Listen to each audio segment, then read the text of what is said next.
Hello friends, welcome back to our channel. और आज की इस वीडियो में हम लोग बिहार स्टेट एग्जामिनेशन 2024 के paper 2 computer science video series में data structure and algorithm unit के एमसीक्यूज देखने वाले हैं। और अगर आपको कंप्यूटर साइंस के अदर यूनिट जैसे कि theory of computation, software engineering, DBMS, operating system and computer network जैसे इंपॉर्टेंट यूनिट की एमसीक्यूज की प्रैक्टिस करनी है तो उसका लिंक वीडियो के डिस्क्रिप्शन में है, आप उसे ज़रूर से चेक कर लें, जिसमें मैंने प्रीवियस ईयर क्वेश्चन को भी कवर किया हुआ है।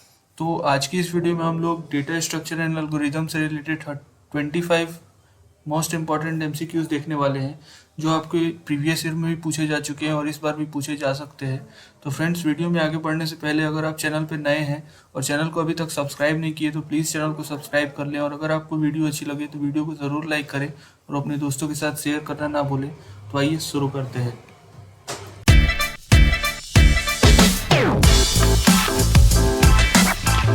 कि merge sort uses which of the following technique to implement sorting.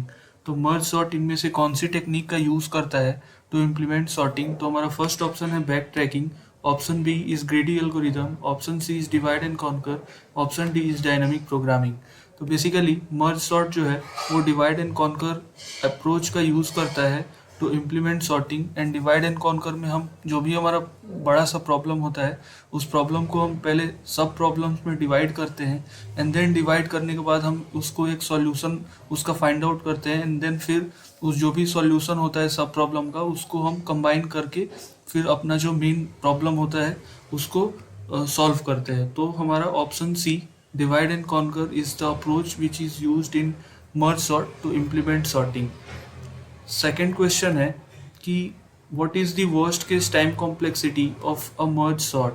तो मर्ज सॉर्ट जो सॉर्टिंग एल्गोरिदम है उसका वर्स्ट केस टाइम कॉम्प्लेक्सिटी पूछी गई है। तो हमारा फर्स्ट ऑप्शन है big O of N log n, option B is big O of N square, option C is big O of n two log N, and last option is big O of N log N square. तो basically merge sort worst case complexity जो है वो n log n होता है। तो option A is the right answer. Third question है कि which of the following is not a stable sorting algorithm. तो इस क्वेश्चन में पूछा गया है कि कौन सा सॉर्टिंग एल्गोरिदम है जो कि अनस्टेबल होता है। तो हमारा फर्स्ट ऑप्शन है merge sort, option B is bubble sort, option C is cocktail sort, option D is quick sort. तो बेसिकली इसका राइट ऑप्शन हो जाएगा option D, that is quick sort. तो क्विक सॉर्ट जो है वो अनस्टेबल सॉर्टिंग एल्गोरिदम है। अगर आपको क्वेश्चन में स्टेबल पूछा गया रहता then in that case merge sort, bubble sort is the right answer. तो इस क्वेश्चन के हिसाब से हमारा option D is the right one. Fourth question पे मूव करते हैं। फोर्थ क्वेश्चन है कि what is the advantages of recursive approach than an iterative approach. तो इस क्वेश्चन को सॉल्व करने से पहले आपको ये पता होना चाहिए कि रिकर्सिव अप्रोच क्या होता है। तो रिकर्सिव अप्रोच उसे कहते हैं जिसमें कि हम एक फंक्शन में उसी फंक्शन को दोबारा से कॉल कर रहे हो। तो हमें पूछा गया है कि आइटरेटिव अप्रोच से रिकर्सिव अप्रोच के उसके कंपैरिजन में उसके एडवांटेजेस बताने हैं। तो फर्स्ट ऑप्शन है कि consume less memory, option B is less code and easy to implement, option C is consume more memory, and last option is more code has to be return. तो basically recursive जो approach होता है किसी भी problem को solve करने के लिए हम दो तरीके से सॉल्व कर सकते हैं। First one is recursive and second one is iterative. तो रिकर्सिव अप्रोच जो होता है उसमें हम कोड को जो है वो छोटा कर देते हैं, like less code we have to write, and वो इजी टू इम्प्लीमेंट भी होता है। तो option B is the right answer. Fifth question है कि what is the worst case complexity of binary search using recursion. तो रिकर्सन की help से जब हम बाइनरी सर्च को इम्प्लीमेंट कर रहे होते हैं तो उसमें हमें कितना worst case time complexity needed होती है तो वो पूछी गई है। तो हमारा फर्स्ट ऑप्शन है big O of log N, N log N, and option B is big O of N square, option C is big O of log N, and option D is big O of N log N square. तो basically question में अगर iterative भी पूछा गया रहता then in that case also binary search case में basically जो हमारा वर्स्ट केस टाइम कॉम्प्लेक्सिटी होता है वो बिगो ऑफ लॉग एन होता है। सिक्स्थ क्वेश्चन है कि which of the following is not an application of binary search. तो इनमें से कौन सा बाइनरी सर्च एल्गोरिदम का एप्लीकेशन नहीं है वो बताना है। तो हमारा फर्स्ट ऑप्शन है to find the lower upper bound in an ordered sequence, option B is union of interval, option C is debugging, and last option is to search in a unordered list. तो basically जो binary search algorithm होता है उसका pre requisite यही होता है कि हमारा जो भी लिस्ट होगा, हमारा जो भी एरे होगा वो ऑलरेडी सॉर्टेड होना चाहिए। तो इस क्वेश्चन का राइट ऑप्शन हो जाएगा ऑप्शन डी, क्योंकि इसमें not an application of binary search पूछा गया है। That's why to search in an unordered list is not an application of binary search algorithm. Seventh question है कि binary search can be categorised in which of the following. तो binary search को हम इनमें से कौन सी कैटेगरी में लाई करते हैं? तो हमारा फर्स्ट ऑप्शन है brute force technique, option B is divide and conquer, option C is greedy algorithm and last option is dynamic programming. तो बेसिकली बाइनरी सर्च जो एल्गोरिदम होता है वो भी again divide and conquer principle पे work करता है। इसमें भी हम जो भी प्रॉब्लम होती है उस प्रॉब्लम को हम सब प्रॉब्लम में डिवाइड करते हैं एंड उसके बाद से जो भी हमें एलिमेंट सर्च करना होता है उसको हम सर्च करते हैं। तो option B is the right answer. Eighth question है कि what is the running time of a Floyd Warshall algorithm. तो फ्लोट वार्सल एल्गोरिदम भी डीपी एल्गोरिदम की हेल्प से ही सॉल्व की जाती है एंड ये basically all shortest path job जो है, all shortest path in a graph, उसको सॉल्व करने के लिए इस एल्गोरिदम का यूज़ किया जाता है। तो इसका फर्स्ट ऑप्शन है कि big O v stands v belongs to vertex and option B is theta v square, option C is big O v into e stands for edges and option d is theta v cube। तो basically float Warshall algorithm की running time complexity जो है वो theta of v cube होती है। तो option D is the right answer. Ninth question है कि the problem of placing n queens in a chess board such that no two queens attack each other is called. तो इस question में basically हमें एक चेस बोर्ड गिवन होगा जिसमें कि हमें एन क्वींस को प्लेस करना है, जहाँ पे कोई भी ऐसी दो क्वीन जो है वो आपस में अटैक सिचुएशन में नहीं होनी चाहिए। तो हमारा फर्स्ट ऑप्शन है N queen problem, option B is 8 queen puzzle, option C is 4 queen puzzle and last option is 1 queen puzzle.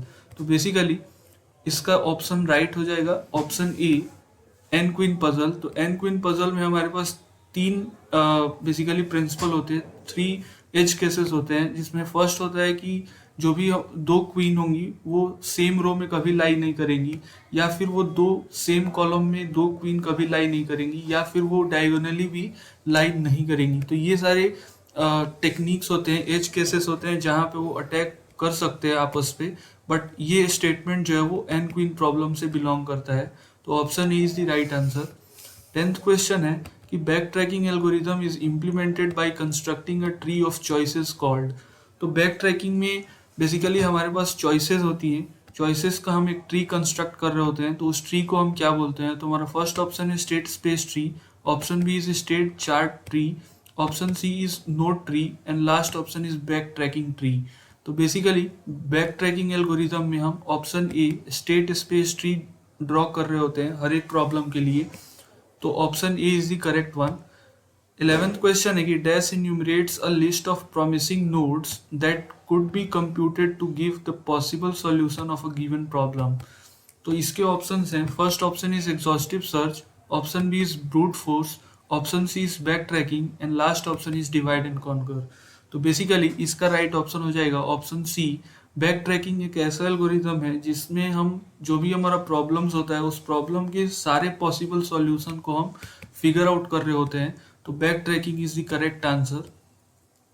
और अगर इस क्वेश्चन में पूछा गया रहता कि सबसे ऑप्टिमल आंसर हमें कौन सा एल्गोरिदम दे रहा होता है, तो हमारा राइट ऑप्शन हो जाता डीपी, बट इसमें तो वो नहीं है, तो then in that case DP will be the right answer.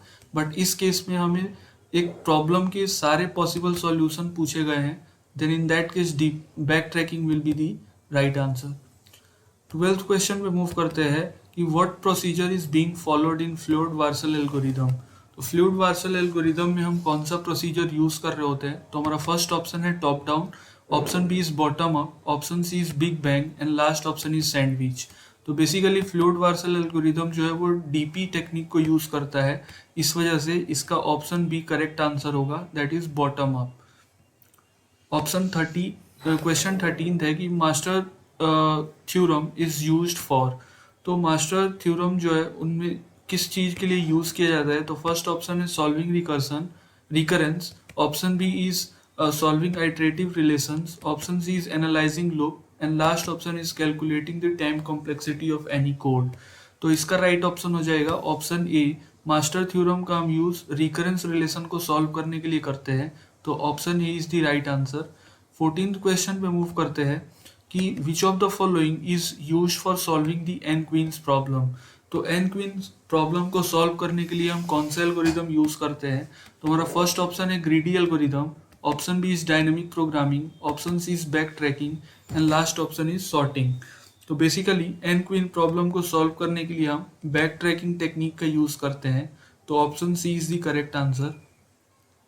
15th question है कि two main measure of the efficiency of an algorithm are. तो एल्गोरिदम की इफिशियंसी को चेक करने के लिए हम कौन से पैरामीटर को यूज करते हैं? तो हमारा फर्स्ट ऑप्शन है time and space complexity, option B is data and space, and option C is processor and memory, last option is complexity and capacity. तो basically to measure the efficiency of an algorithm, we take parameters as time and space complexity of that particular algorithm. Option E is the right answer. 17th question है कि Hamiltonian path problem is a dash. तो हमारा first option है NP problem, option B is P class problem, option C is NP complete problem, and option D is N class problem. तो basically Hamiltonian path problem जो है वो NP complete problem की category में lie करता है, तो option C is the correct answer. 17th question है कि what is the technique called in which it does not require extra memory for carrying out the sorting procedure. तो इसके options हैं, first option is stable, option B is unstable, option C is in place, and option D is in partition. तो basically इसका right option हो जाएगा option C, that is in place. तो friends 18th question पे move करने से पहले अगर आपको वीडियो अच्छी लग रही हो तो वीडियो को ज़रूर लाइक करें, और अगर आपको कोई डाउट है तो आप उसको कमेंट में हमें ज़रूर बताएं। और फ्रेंड्स अगर आपने चैनल को अभी तक सब्सक्राइब नहीं किया तो प्लीज़ चैनल को सब्सक्राइब कर लें। तो फ्रेंड्स आइए 18th क्वेश्चन पे मूव करते हैं। तो what is the time complexity to insert an element to the front of a link list. तो हमारे को एक लिंक लिस्ट गिवन है, उस लिंक लिस्ट के स्टार्टिंग में हमसे बोला गया है कि हमें एक एलिमेंट को इंसर्ट करना है, तो उस एलिमेंट को इंसर्ट करने में हमें कितनी टाइम कॉम्प्लेक्सिटी जाएगी वो पूछी गई है। तो हमारा फर्स्ट ऑप्शन है big O of n, option B is big O of 1, option C is big O of log N, and last option is none of these. तो बेसिकली अगर लिंक लिस्ट के स्टार्टिंग में कोई एलिमेंट को इंसर्ट करना होता है तो in that case we need big O of n time, तो option B is the correct answer. 19th question है कि what should be considered when designing N algorithm. तो हमारा फर्स्ट ऑप्शन है कि if this software is used correctly, option B is in the hardware is used correctly, option C is if there is more than one way to solve the problem, and last option is all the above. तो इसका right option हो जाएगा option C कि if there is more than one way to solve the problem. Question 20 है कि which of the following function provides the maximum asymptotic complexity.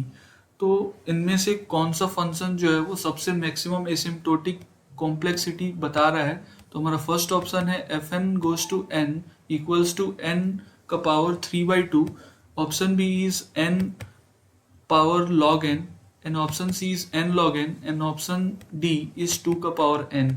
तो basically इसका right option हो जाएगा option D, that is f4 function belongs to n and it goes to 2 का power n।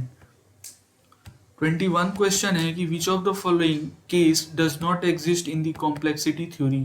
तो इनमें से कौन सा केस जो है वो कॉम्प्लेक्सिटी थ्योरी से बिलोंग नहीं करता है? तो हमारा फर्स्ट ऑप्शन है best case, option B is worst case, option C is average case, last option is null case.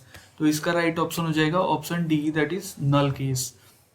22 question है कि dash is the class of decision problem that can be solve by non deterministic polynomial algorithm. तो हमारा first option है NP, and option B is P, and option C is hard, and last option is complete. तो basically NP class ही इसका right option होगा, जिसमें कि हम non deterministic polynomial algorithm को भी सॉल्व कर सकते हैं। 23rd क्वेश्चन है कि which of the following is called as the diagram of an algorithm. तो इसके हमारे ऑप्शंस हैं, first option is subroutine, option B is procedure, option C is flow chart and last option is program. तो basically flow chart जो है उसको हम algorithm को पिक्टोरियल रिप्रेजेंटेशन अगर करना है तो हम फ्लो चार्ट डिजाइन करते हैं, तो option C is the correct answer. 24th question है कि which of the following is algorithm is use to find the shortest path between all the pairs of vertices in a graph with negative edges. तो इसके option है Dijkstra algorithm, option B is Bellman Ford algorithm, option C is Floyd Warshall algorithm, last option is Kruskal algorithm. तो basically जब all pair of vertices पूछते किसी graph में और negative edges भी अगर अप्लाइड हैं, then in that case float Warshall algorithm is the best algorithm to find the shortest path। और आज का हमारा लास्ट क्वेश्चन है कि which of the following is the prefix form of a plus b into c. तो हमारे को एक एक्सप्रेशन दिया हुआ है जिसका हमसे प्रीफिक्स एक्सप्रेशन पूछा गया है। तो हमारा फर्स्ट ऑप्शन है a plus B C star, option B is plus A B star C, option C is A B plus star and last option is plus A star B C.